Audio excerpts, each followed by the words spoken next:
A deadly school shooting in a Denver suburb. An 18-year-old student was killed. 8 others were injured at the STEM School Highlands Ranch.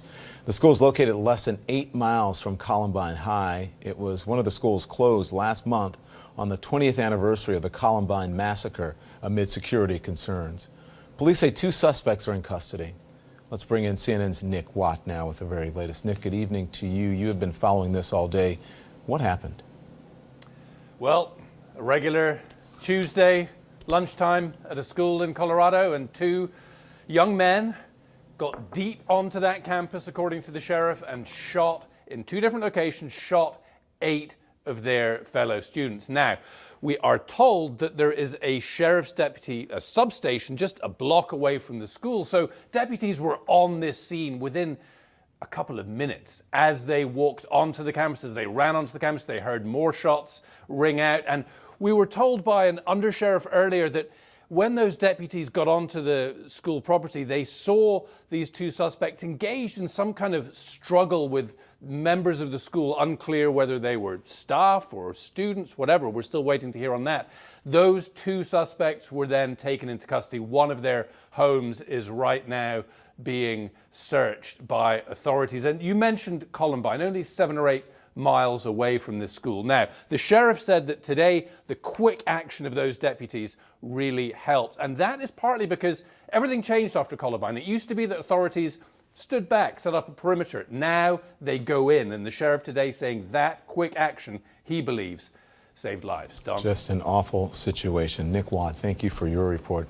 I want to bring in now Colorado Governor Jared Polis. He joins us on the phone.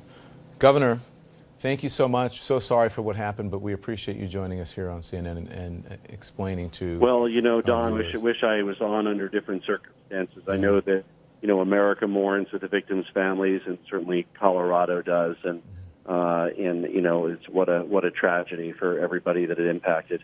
Yeah, terrible. Do you have any new information that you can tell us about the victims? Well, no, there's one confirmed fatality, as you reported, an 18-year-old male. Others are in the hospital in varying conditions, and we're all praying for their welfare through the night.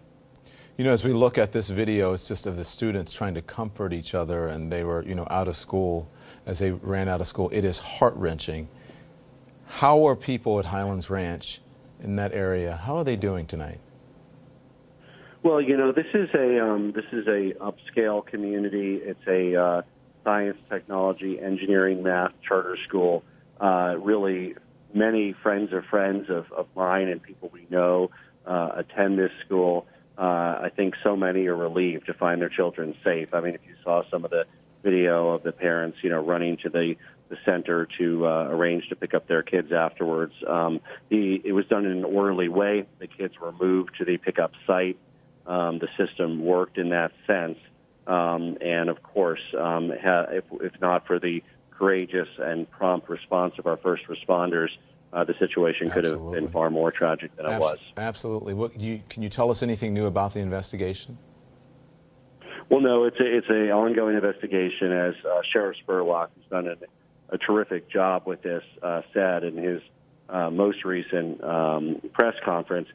Because the suspects are in custody and it's an ongoing investigation, much of the information will be referred to the DA for likely prosecution. So in many of these situations, as you know, Don, the suspects are either killed in the process or killed themselves.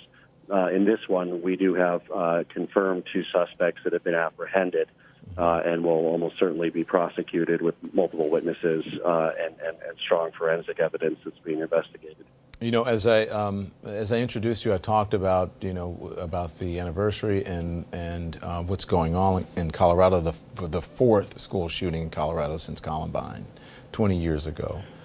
What are your constituents saying anything to you? Because I would imagine if this happened so much in a community that people would want some answers and they would want some corrective measures. What are they saying to you? Well, you know, it was only, I think, about 2 weeks ago I attended the 20th recognition of the Columbine tragedy. And what many of the surviving students today, they're now young men and women in their 30s, did is they established a day of service and we hope a national day of service. It's communities across the country where people take the day of one of the greatest school tragedies in our nation's history, Columbine, and they dedicate it to making their communities better. So this is a strong community. People in Colorado are strong, and I know that it's these kinds of events that bring us all together across, any divides that we have, geographic, racial, political. All of Colorado, and I know all of America, mourns with the families, and I know that those who are in the hospital, all of our thoughts and prayers are for their full recovery. I second that. Thank you, Governor Polis. I appreciate that.